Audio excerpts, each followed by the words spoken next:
reps on reserve.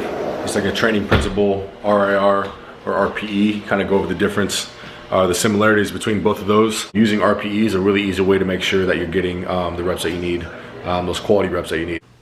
Take a little screenshot of that. RPE used to be based off a lot of like conditioning work. It's great for performance work. An RPE of 10, right, is a max effort. All the way down to obviously 1 is like nothing, right, sitting on the couch. So there's a lot of in-betweens, and obviously as far as like a threshold and pushing different thresholds, and you know, if you're trying to get better at a certain pace, let's say, obviously that's going to change your RPE relative to you know, your performance for the day. Supersets, set for set, whatever it is, but just strictly bodybuilding work, dumbbells, barbells, cables, whatnot. Using this RPE system is identical to this RIR, and this is just kind of what I go off of, is just in reverse. All right, so RPE max effort 10 is you know, no reps in the tank, completed your failure. As you go down, 9, 8 very hard sets, 1 to 2 reps in the tank, and obviously that transfers over.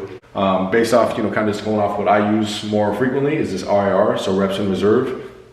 0 reps remaining is 0 RIR, right? 1 rep in the tank, 1 RIR. 2 reps in the tank, 2 RIR. So all that means is remaining reps in reserve with good form and with good mechanics and muscle tension, right? So you're not trying to lose all of the basics of what you need in a set to consider a set, right? You gotta have the mechanics, you gotta have intent, you gotta have you know, control, you gotta feel the muscle, you know, and all that shit. But at the end of the day, those hard reps, and I kind of put an emphasis on these 4, just because these are the important reps, right? So a lot of people, when they're counting volume, at least this is how I would start looking at for all the new people watching this, maybe intermediates, whatever it is, somebody just checking out this channel for whatever reason, is these reps 0, 1, 2, 3, 4 that you have remaining in the tank are the money reps, right? Those are the reps that really count. So you know, let's say I had 5 people hitting 4 sets of 10. I can almost guarantee I'd probably get 5 different either rates of perceived exertion on this scale or on this side reps in the tank. Right, some people would go to complete failure. I mean, this is really common nowadays, is going to complete failure with no, you know, as long as I know I'm going to failure, then you know, that's a constant variable. I'm just going to go hard every time. And a lot of research shows that doesn't does more harm than good, you know. So anyway, a couple people would probably go there out of 5. I would say a couple would even be, you know, a couple of those 5 would even be down here, 4 or 5, maybe 6 reps in the tank. At least when we're talking, you know, intermediates. And then in beginners, and then I'd say 1 or 2 guys would probably fall in this, you know, 1 to 3 rep range, right? Basically, these reps are the stimulating reps, right? So these are the ones that your body needs to get to in order to create change, in order to elicit a response and kind of send that, you know, I don't know, without getting all sciencey, send that like cascade of hormonal change and you know, cellular reactions going on in the body, right? These reps are where it's at. So all right, so let's say I'm doing like a bench press wave, right? Maybe I'm like 2, 3 weeks into my cycle, whatever. This is something that it would look like, right? 4 sets of bench press, 4 sets of 10 reps. Those first 3 sets are gonna have a prescribed reps in the tank, reps in reserve, right? So 3 sets, you're gonna hit, your goal is to hit 10 reps, and you should feel like you could actually get 12 to 13 legit reps, right? Not sloppy failure, hips are coming off the bench, wilding out, perfect form, mechanics, intention, right? Squeezing the muscle, feeling each rep. 3 sets like that, 2 to 3 RIR. Now, depending on how good you are at guesstimating and knowing your body and knowing weight and knowing how to lift weights over, you know, and that comes with time, obviously, would be, you might change that number up or down set. Let's say just easy numbers. Let's say it's 200 pounds for 10 reps, right? Let's say you get to that 10 reps and you got, you know, you could have got 15, 16. For the prescribed RIR for the day, right? That's obviously it's too light, right? You're at 5 or 6 RIR when you stop at 10 reps, because you could have got 15 or 16, but you need to be at 2 to 3 RIR, right? So that means you need to up the weight. So maybe instead of 200, maybe you go to 215. Now you hit 215 on your second set, you stop at 10 reps, but now it feels like, yeah, I could have got 12, maybe 13, possibly. That would be your perfect set, right? And then maybe for your last set, right, that's kind of where people get a little crazy with the all out vibes, is they go too ham, right? And they start hitting all their sets with 0 to 1 reps in the tank.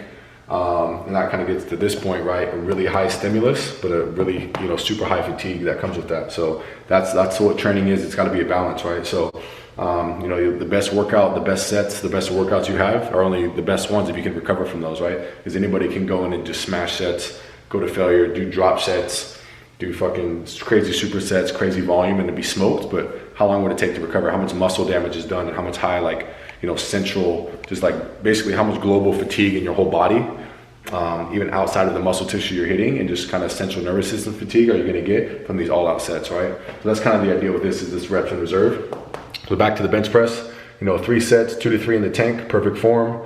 1 set where you go 0 to 1 in the tank. And obviously on a progression on this, you know, maybe the next week you still add 5 to 10 pounds if you're going for the weight, you know, the progression in weight, where to create more intensity for your body, right? Maybe you do, instead of 200 pounds, maybe you do 205 or 210, but you still hit 10 reps with 2 to 3 in the tank, right? And that should happen because that's just kind of how the body works on a week to week basis. Your body should be seeing those jumps, right? And if you wanted to just up intensity overall, you know, as long as you're good at gauging RPE or RIR, you should be able to maybe you could even go down 1 rep on the RIR scale, right? So first, let's say week 2, you're 2 to 3 reps in the tank. Maybe the next week you're a solid 2, no more 3s. It's like a guaranteed 2, no more reps than that. Then the next week, maybe move to 1 rep in the tank for that week, for those movements, right? Push, pull legs or upper, lower, whatever it is, right? And then maybe you finish, you know, I wouldn't say like before deload, but maybe you just have a week where you go really hard, you really test yourself, and you go 0 reps in the tank, right? So that's a fun way to see that progression, and then you reset, you do it again.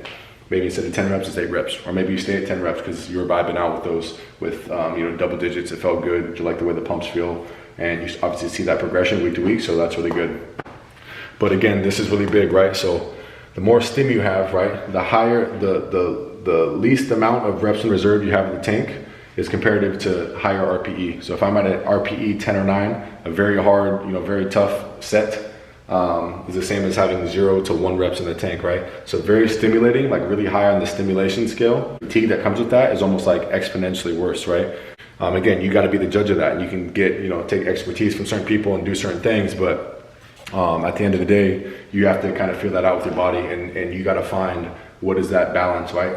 How hard can I really go? You know, if you're used to doing 4 sets of 10 bench press, let's say, but you got 5, 6, 7 reps in the tank every time, you know, that's going to feel a lot different than even like 2 sets where you got 1 to 2 reps in the tank, right? A whole different stim. Your body is actually tapping into new motor units, new muscle fibers that it hasn't done. Those are going to be very hard, and your body's going to feel that, right? And it takes longer to recover from that. So now that old 4 sets of 10 is nothing, right? That's not going to feel anything like a good 2 sets where you got 1, 2, maybe 3 reps in the tank, right? It's a whole different vibe. So anyway, something to check out. Play with that reps in reserve. You can use that for every movement, any muscle group, any movement, barbell, cable, dumbbells. A really easy way to track. And if you're not ready to start tracking the majority of your workouts, so you like hopping around still a little bit, that's fine. But I would at least have one to 2 movements at least where you're tracking that progression, right? Where you're week to week, you're adding weight, you're learning what reps in reserve means, what a high to moderate RPE actually feels like, and getting those hard sets, which I've always talked about. And then, you know, and also figuring out, you know, how to add weight week to week and still match IR, right? Because if I did another example real quick. So if I did 4 sets of 10 at 200 pounds this week, all 4 sets, I had 2 to 3 reps in the tank. If I just go to 225 next week and I get 4 sets of 10, but I only have 1 rep in the tank, I just changed 2 variables. Not only did I add weight, drop down on the RIR scale, right? So now, just because I'm getting 225 the next week for 10 reps, I probably could have done that the first week, right? If I would have gone to 1 rep in the tank. But I stayed with that 2 to 3. So you got to be accountable, and you got to know. Take those notes in your phone. Right, we all got fucking iPhones. Take those notes, make those little notes and asterisks in your phone. You know, how was I feeling this day? This is what it felt like. Or I took 1 set to complete failure. You know, so next week I'm gonna try to beat that by 1 to 3 reps or whatever. You know what I mean? So tons of ways to see progression. Muscle tension is the biggest factor as far as growth. Seeing change in the body to get stronger, to put on new tissue, and that comes through usually progression and gauging where you're at on a day-to-day basis. So this shit is really important. So anyway, check that out, try it out in training. Let me know how it goes. Peace.